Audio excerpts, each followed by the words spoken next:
I welcome all of you in the another section. In the another session of transportation engineering, we are learning the fifth segment, that is air transportation. And in this segment, we are going to cover the remaining topics, which are the typical layout of important components of airport.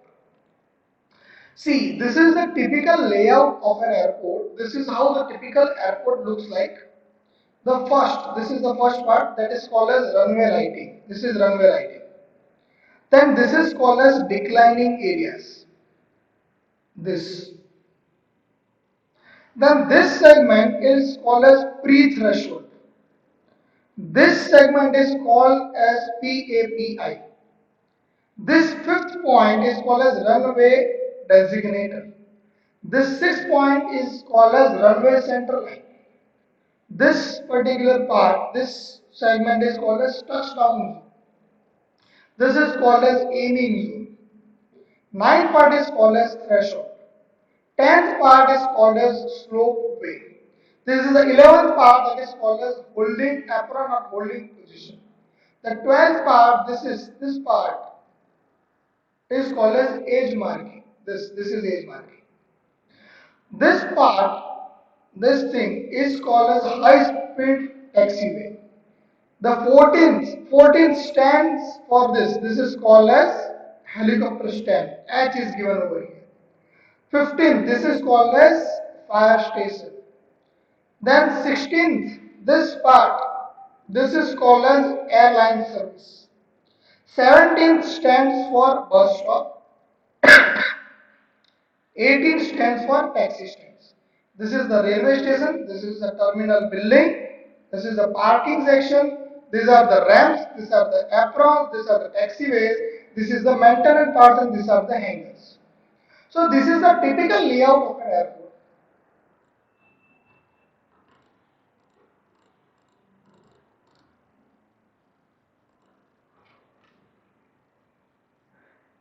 Now let us discuss about runways. See, runways are like this. These are the runways. You may have observed number of times while traveling from aeroplanes, aircrafts.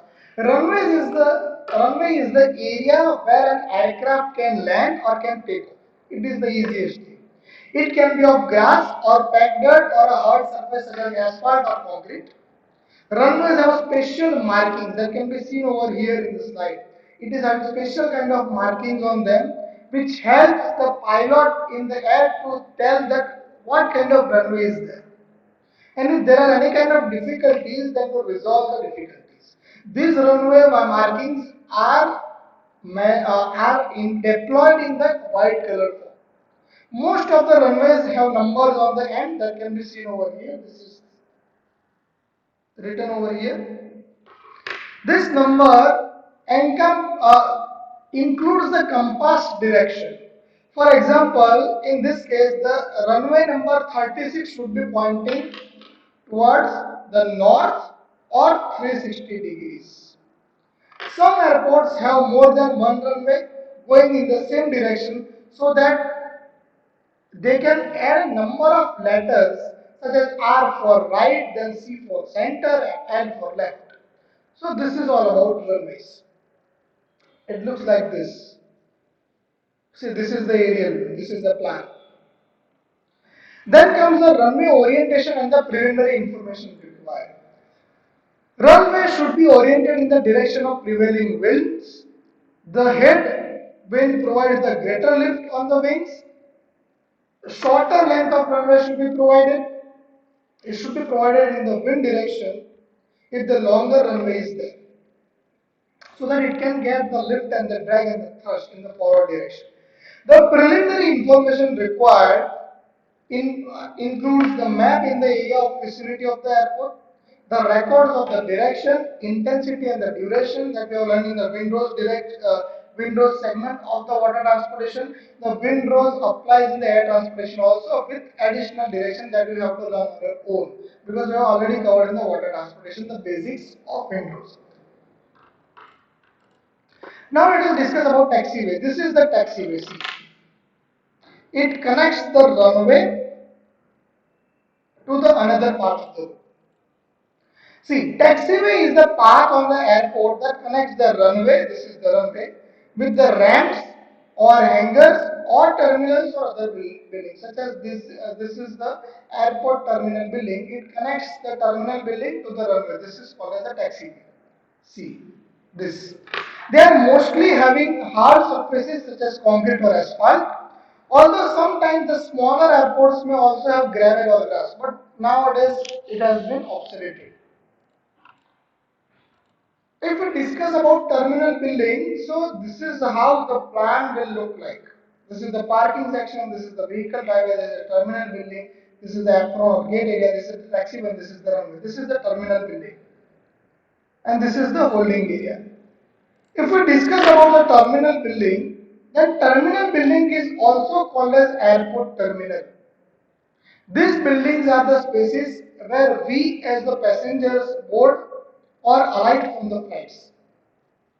These are having all the necessary facilities such as storage of luggage, then clearance of customs, lounges of waiting rooms, then cafes, then restaurants, then bars, various kind of facilities. So, in short form, the thing that we are narrating with the help of airport, the thing there we are defining as the name of airport, the exactly that is called as terminal building. Ticket counters, luggage checking or transport, security checks, customs, customer orientation, customer waiting lounge, then bars, restaurants, cafes are the basics of airport terminal or terminal buildings. The large airports, such as international airports, can have more than one terminal. You may observe at the Ahmedabad or Mumbai airport, Delhi airport, and they are connected to one another link through which of walkways, sky bridges, or trams. The smaller airports usually have only one terminal, such as let us take a smaller airport, Mumbai domestic airport, which is having only one terminal that houses all the required passengers. But nowadays it is also having numerous terminals. There was a time when it was also having only one terminal building. Now let us discuss about aprons. Aprons are the area where the aircrafts are parked. See, this is the area where the aircrafts are parked.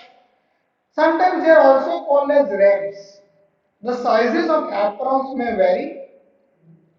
They can hold 5 to 10 small planes also, and sometimes they can also be used to hold majority airports, major airlines. See, then comes the aircraft stand. The portion of the apron which is designated as taxiway and intended to provide the access to aircraft stands only. So these are the parts where the aircrafts are used to get stand. See, both the things are different. This is the part where the aircrafts are parked once the flight is over. And these are the areas where the aircrafts are used to get stand. Now comes the airport marking segment. Markings are provided on any of the component of the airports in the different form of mentioned below, such as strips, patches, solid lines, hollow lines, cart lines, etc. The arrangements can be inclined also, perpendicular also, or in the direction of runways also. The marking can be divided into various types such as apron markings, just like we have learned in the traffic sign and signal that various kind of linings or markings are there, pavement marking, curb marking. Same thing with different concept. In case of airports, airport markings are there. That includes apron marking, landing direction indicator, then runway marking, shoulder marking, taxiway marking, and wind direction indicator. This is how the airport markings look like. So these are the legends that this particular segments, this is called as in-pavement runway, this is called as elevated runway, this is called as stop bar, these are the stop bars. Then these are the central or lead-on lights, this. Then the yellow part covers the clearance, these are the clearance bar lights. Then this fourth indicates the position marking. So this is how the airport markings can be understood. Now comes the apron marking. So certain guidelines are marked on the apron to help the pilots in maneuvering the most critical aircrafts. Generally, they are related to the path to be traversed during the parking in or out during the terminal nearer locations. Yellow color is used at such locations. I have already mentioned yellow color.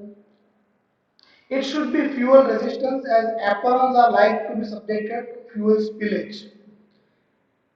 It is used to denote how the aircraft is going to turn, to guide how to turn the turn the aircraft at particular location, how to stop the aircraft, and where there can be loading and unloading. Everything is defined with the help of apron marking. Various kind of runway signs are there. They are used for facilitation. They differ according to the purpose. These are the various kind of signs. And then comes the runway lighting. See, these are the types of runway lighting that can be used for the purpose. So this was all about the air transportation. I hope you have gone through the concept thoroughly. Thank you so much. See, there are total 5 segments of transportation engineering. First is introduction, then comes the highway transportation, then comes the rail transportation, then comes the water transportation, then comes the air transportation. The major segment of transportation engineering syllabus is the second segment, that is highway transportation, and in that also highway geometric design, then pavement maintenance. All these things carry utmost weightage and importance. So make sure that you prepare yourself thoroughly with segment 1, segment 2, because combinedly they will have more than, I guess, 75% of weightage. So stay prepared. Certain segments such as the various kind of aggregate test, such as impact value, then workability test, have been also already covered in the concrete technology part, which are repeating over here.